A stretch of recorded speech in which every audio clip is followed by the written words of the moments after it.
Selamat datang di podcast kita kali ini, yaitu Social Talk. Kita bakal ngomongin temanya adalah Community Resilience Around, dan Community Resilience yang dimaksud yang bakal dibahas hari ini adalah tentang ketahanan sosial di masyarakat. Tentang gimana sih kita saling membantu kalau misalkan ada sesuatu yang urgent atau lagi krisis gitu di tengah keadaan sosial. Nah, satu topik yang kita bahas itu bakal kita tanyain ke kalian dengan gimana sih pengalaman kalian di sekitar kalian atau apa yang bisa kalian ceritain di sini tentang experience kalian seputar community resilience. Nah, oke. Jadi pertama-tama saya mau nanya dulu nih ke kalian tentang pertanyaan dasar dulu kali. Apa sih community resilience itu atau apa sih ketahanan masyarakat? Oke, kalau menurut saya ketahanan masyarakat atau ketahanan sosial itu adalah suatu bentuk di mana masyarakat membentuk solidaritas atau bekerja sama atau bahkan bergotong royong sesamanya. Kita bisa ambil contoh di masa pandemi kemarin. Saya ambil contoh dari sekitaran saya bagaimana masyarakat berbondong-bondong untuk membantu satu sama lainnya, seperti mengasih makanan kepada orang yang terkena COVID. Terus habis itu ada orang tua yang let's say dia punya anak, orang tuanya kena COVID, terus anaknya kita menawarkan bantuan untuk semoga anaknya kita ngurusin dan lain sebagainya. Jadi itu part of Ya. Dan mungkin tambah juga kan kalau misalkan itu selain dari yang mendapat kayak tadi dijelasin, mungkin bantuan materi pun nggak cukup kan. Menurut saya juga bantuan kayak fisik kayak itu juga penting sih, kayak bukan cuma sekedar buat yang kayak membantu tadi mungkin kayak ngasih makanan gitu, tapi juga bisa kayak mungkin untuk sharing atau ngobrol tuh bisa jadi salah satu dukungan nih buat yang membantu gitu. Nah, jadi lebih ke dukungan material dan dukungan mental. Kayak menarik nih, udah menarik. Dan mau nanya-nanya kali ya ke teman-teman sekalian di sini. Kira-kira pengalaman apa sih yang pernah terjadi sama kalian yang di sekitar kalian dan benar juga banget sama kalian tentang community resilience ini yang tadi udah mention juga kayak dukungan materi atau dukungan mental dalam suatu krisis di masyarakat itu, ada pengalaman yang pernah terjadi? Kalau saya sendiri pernah ngelakuin itu, jadi ada di kampung saya namanya komunitas lumbung pangan. Jadi konsepnya itu kayak misal kita ada pangan yang berlebih ataupun materi yang berlebih bakal kita sumbangin gitu sama orang-orang yang membutuhin. Dan waktu pandemi kemarin itu benar-benar lancar banget dilaksanain, bahkan kita gak butuh gitu sama support pemerintah sama sekali, dan itu benar-benar lancar banget. Jadi saling membantunya antara masyarakat dibanding nungguin dari pemerintah. Ya, kalau dari saya pribadi kayak seperti tadi saya sudah mention di pandemi, bagaimana masyarakat sekitar sini membantu secara materi maupun secara fisik gitu. Tapi di sini juga ada sering dilakukannya diskusi bareng warga. Itu adalah nama yang dipakai untuk masyarakat sekitar sini, yang dilakukan setiap minggu biar kita tahu brainstorming ini satu kawasan ini kita punya kayak gimana, untuk nemuin jalan tengahnya kayak gimana, karena banyak pala di sini, banyak juga permasalahan yang ada di sini. Makanya diskusi bareng warga ini adalah salah satu hal untuk mencapai dari tujuan ketahanan sosial Rutin tuh. setiap minggu, satu minggu sekali. Tapi kalau misalkan masalah itu kira-kira diskusinya seputar apa gitu kan?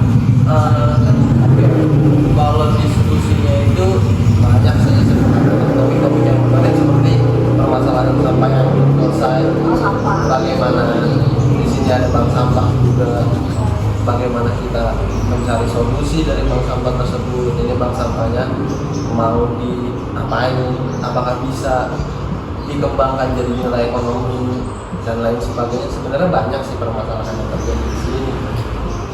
Nah, tapi kan hal-hal kayak gitu ya, kayak diskusi warga atau apapun deh yang berkaitan sama warga masyarakat gitu, itu kan pasti nggak selalu mulus ya. Pasti selalu ada clash, ada sesuatu yang terjadi dalam. Kira-kira tantangan apa sih yang paling besar yang kalian rasain ketika hal itu semua? Mungkin kalau kebanyakan di lingkungan masyarakat pasti ada aja tuh masalah ego ya. Karena ego kan itu nggak bisa terpisah dari seorang yang mungkin mereka kayak contohnya aja mereka tuh punya kepala yang mungkin agak keras. Kayak mereka mau pendapat mereka tuh paling mau didengar atau paling menonjol lah itu. Kan padahal tuh dengan cara kayak gitu kan bisa bikin konflik ya, apalagi di antara masyarakat satu sama lainnya. Padahal dengan mungkin sesi terbuka kayak kita ngobrol sekarang aja tuh bisa jadi pemecah masalah di dalam hubungan itu, tapi mereka lebih memilih untuk pendapat mereka yang paling menonjol. Tapi emang betul sih kadang di masyarakat kayak ada juga orang yang apatis, kayak merasa kayak ini ngapain sih kita ngelakuin ini, padahal itu benar-benar tugas pemerintah tapi kita ngelakuin ini. Padahal jangan kayak begitu ya, namanya kita masyarakat, kita tuh sebagai fondasi dan memang harus ngelakuin itu juga sebagai masyarakat itu sendiri. Iya sih, namain dikit karena memang benar banyak juga masyarakat di sekitaran saya kalau misalnya diajak ngebahas atau diskusi hal-hal kayak gini bilangnya itu mah terlalu jauh, itu mau urusan pemerintah, padahal awareness-nya harus dibangun dari bawah kan, dengan diskusi-diskusi santai kayak gini di warung kopi dan lain sebagainya untuk bisa menyadarkan masyarakat bahwa sesuatunya itu penting gitu, bukan cuma urusan pemerintah. Soalnya kalau ngomongin resilience, pahaman harus start dari masyarakat sendiri. Kalau misalnya kitanya jangan mencar, memisah, banyak pola pikir yang tidak nyatu gitu, gimana kita bisa nyatu gitu? Makanya kalau ngomongin pendidikan resilience, tantangannya dari masyarakat ya, masyarakat itu sendiri gitu. Iya, karena kalau bisa dibilang ada satu statement cahayanya cuma ada di masyarakat gitu. Karena kita mau sampai kapan ngarepin pemerintah benar. Perform juga banget. Nah, oke, kalau misalkan ngomongin tadi ya soal apatisnya masyarakat karena mikirnya kayak ini tugas pemerintah dan awareness yang harus dibuat dari masyarakat. Gue dengar loh sih berita-berita terbaru bahwa berdasarkan survei ada media yang secara bold gitu ngasih statement kalau misalkan di Asia kita tuh juara 3, Indonesia juara 3, pengangguran terbanyak karena adanya berbagai PHK dan lain-lain sebagainya. Dan menurut kalian apa sih kaitannya hal tersebut dengan community resilience yang memang kalau dibilang soal pengangguran ya itu tugas pemerintah gitu. Tapi apa yang harus masyarakat lakukan untuk contohnya misalkan bersatu dan lain sebagainya untuk mengurangi hal ini gitu, karena kan kita juga tahu sendiri ya, gimana berdasarkan data berdasarkan survei susah menemukan banyak PHK dan yang bikin kita Indonesia top 3 loh pengangguran di Asia.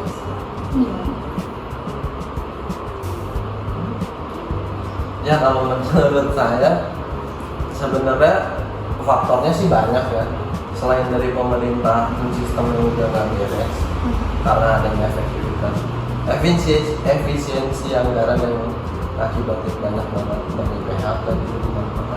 Tapi di satu sisi banyak juga masyarakat Indonesia kan kalau misalnya dilihat datanya, pengangguran itu diisi oleh S1 paling banyak. Nah, kenapa sih hal tersebut bisa terjadi? Karena orang sekarang hanya memikirkan ijazah gitu tanpa memikirkan soft skill dan hard skill.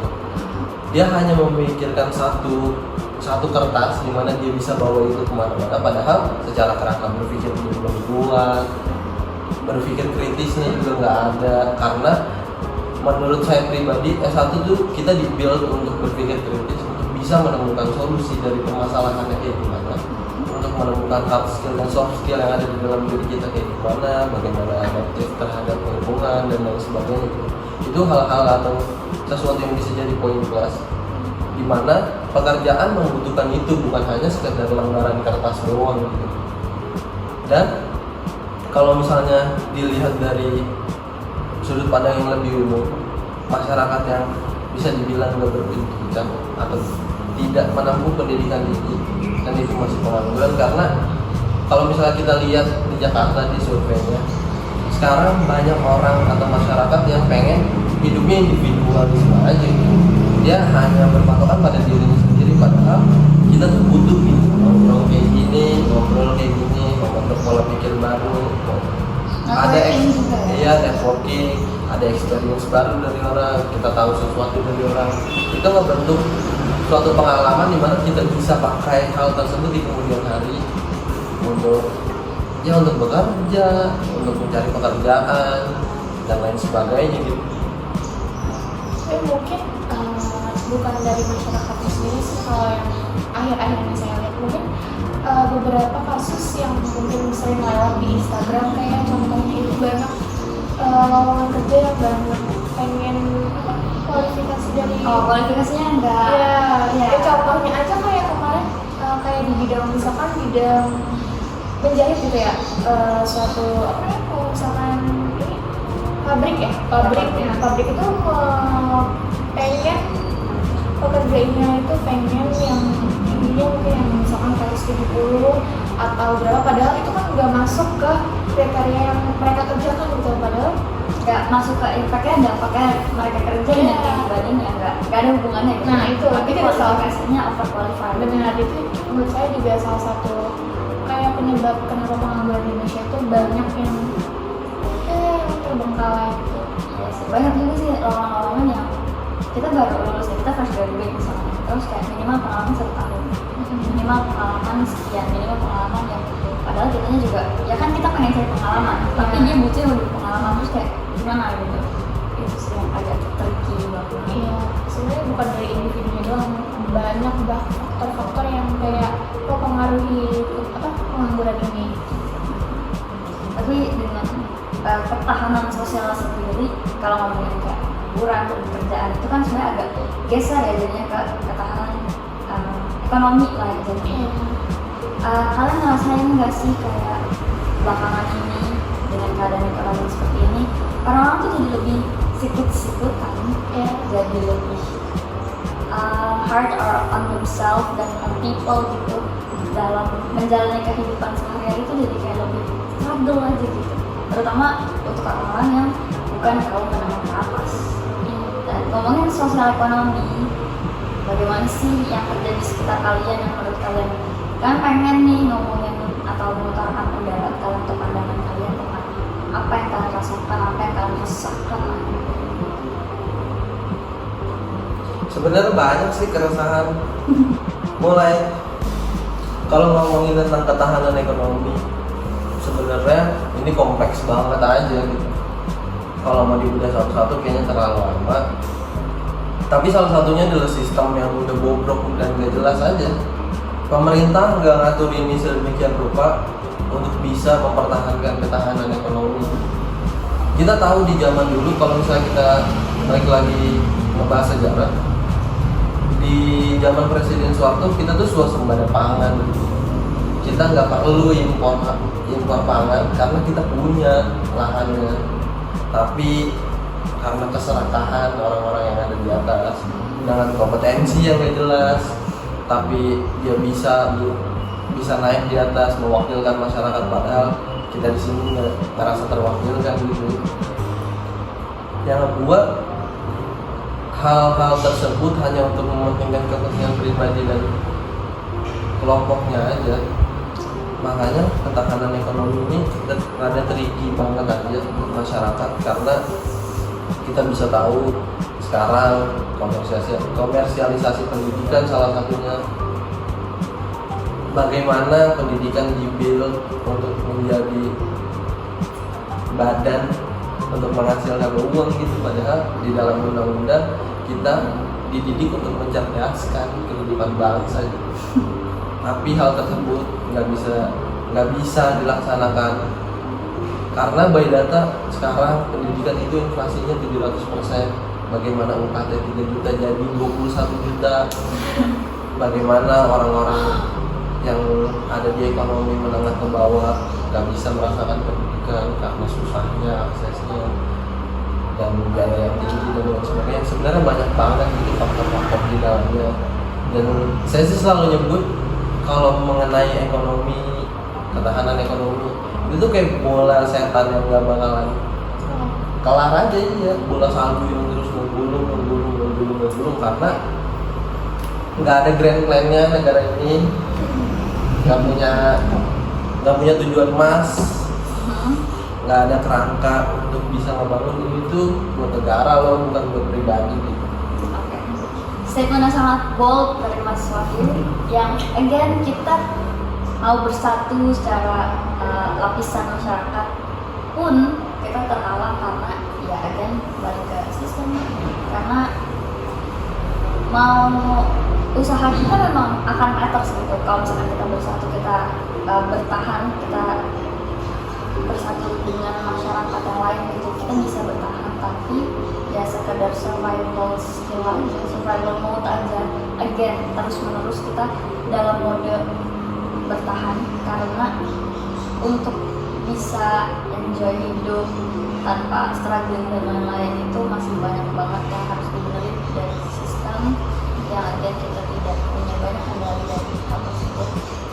Gak peduli seberapa besar kita bersatu dan bisa ada di bawah again sistem, lagi-lagi sistem. Oke. Bold sekali statement. Nah, oke, karena tadi statementnya sudah sangat bold, kita balik lagi ke langkah-langkah kecil, baby steps, pelan-pelan. Kira-kira apa sih menurut kalian langkah kecil yang bisa dilakukan on a daily basis di kehidupan sehari-hari oleh masyarakat mengenai community resilience, terutama di aspek sosial? Kalau dari saya sendiri sih ya, sebagai masyarakat kita emang harus nyatu dan kolaborasi aja, kayak entah itu dari pemerintahannya sendiri kayak udah rusak secara struktural sekalipun, kita sebagai masyarakat memang harus nyatu aja gitu. Nyatu. Ya karena kalau kita nggak nyatu sendiri, kayak gimana kita pengen mempertahankan kayak apa ya, ekonomi kita ataupun kedepannya. Aspek-aspek yang lain. Iya. Iya. Jangan nunggu krisis dulu deh baru kita bersatu gitu. Karena kan itu agak ribet ya, kalau misalnya udah kayak krisis terus udah mencar terus buat diperbaiki jadi satu tuh agak susah. Makanya kayak bener kata Teza yang tadi dijelasin, kayak kita harus satu dulu dari bawah, dari masyarakatnya itu sendiri, baru kayak nanti step by step kayak baru meningkat nih ke yang atas. Jadi langkah-langkah kecil dulu, Iya. pikir dan lain-lain, baru kita bisa membentuk suatu kaum yang melawan atau gimana? Iya, karena menurut saya pribadi itu tuh dimulai dari pendidikan pertama. Di saat hampir masyarakat Indonesia, seluruh masyarakat Indonesia mendapatkan akses pendidikan yang baik, nggak memilih oh Jakarta, oh ini. Semua dapat akses pendidikan yang baik, nggak ada kaum rentan dan lain sebagainya, yang membuat kita punya berpikir kritis yang kuat. Karena mulai dari pendidikan itu bisa ngebangun pemerintahan kita lebih baik lagi. Bagaimana orang-orang yang naik ke sana terseleksi dengan baik, dengan kompetensinya, bukan tentang money politik Dan popularitas gitu. Hal tersebut dimulai dengan pendidikan gitu. Dia naik dan bisa bertanggung jawab karena hak suara kita dipakai untuk orang tersebut, dan dia otomatis mewakili kita sebagai masyarakat, bagaimana suara kita bisa tersampaikan dan lain sebagainya, membangun sistem atau mengubah sistem itu statement. dan lain sebagainya gitu. Dan itu dimulai dari pendidikan, bagaimana masyarakat harus aware tentang pentingnya pendidikan. Memang tidak bisa dipastikan pendidikan adalah kunci untuk sukses, tapi punya kesempatan yang lebih besar untuk sukses. Lagi mungkin teman-teman tambahannya? Oke, wah obrolannya sangat menarik ya teman-teman untuk hari ini tentang community resilience, tentang social talk kita yang sedikit geser ke aspek ekonomi. Tapi terima kasih banyak banget buat teman-teman yang udah ada di sini di podcast ini, obrolan kali ini, diskusi yang sangat bermanfaat ya untuk kita di kehidupan kita ke depannya gimana ya. Sangat amat challenging. Semangat semuanya. Oke. Terima kasih banyak untuk Kak Amanda, Kak Wahyu, Kak Teza, dan Kak Naila. Pamit. Dadah. Saya kembali pada